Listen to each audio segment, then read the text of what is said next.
గారెలు చేస్తున్నా చూడండి. పప్పు, పచ్చిమిర్చి, అల్లం,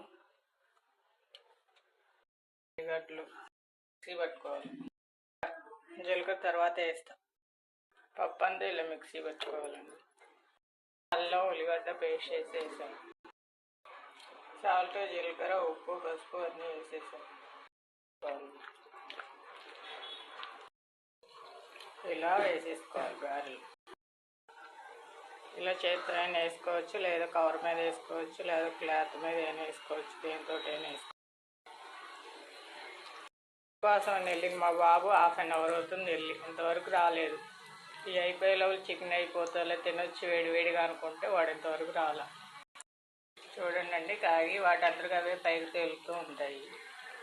తిప్పేసుకోవాలి ఇప్పుడు ఒకసారి.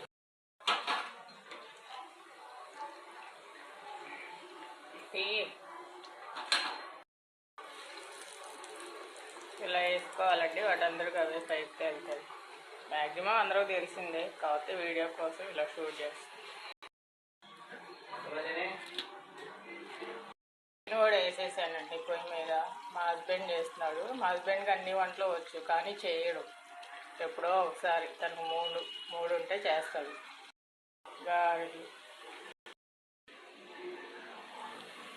ఎలా ఉన్నాయో కామెంట్ చేయండి. ఉప్పు, పసుపు వేసేసాను. మ్యాక్సిమం ఉడికిపోయిందండి. కారం వేసేయాలండి.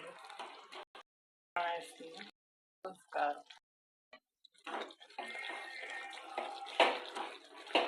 బాగా కలుపుకోవాలి. బాగా మిక్స్ అయ్యేలా కలుపుకోవాలి. వేసుకున్నామండి. గ్రేవీ కోసం గారెలు చేశాను కదా, వాటిల్లో కలుపుకొని తింటాను. మీలో ఎంతమందికి ఇష్టం చికెను గారెలు అండి? మా హస్బెండ్కి చాలా చాలా ఇష్టం.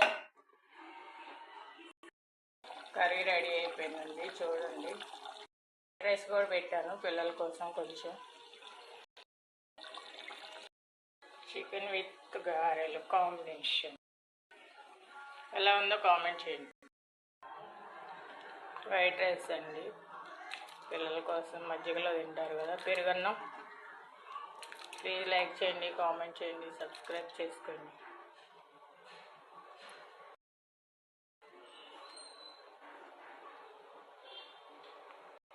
హోంవర్క్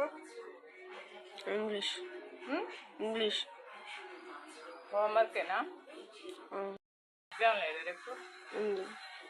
చదువు. White rice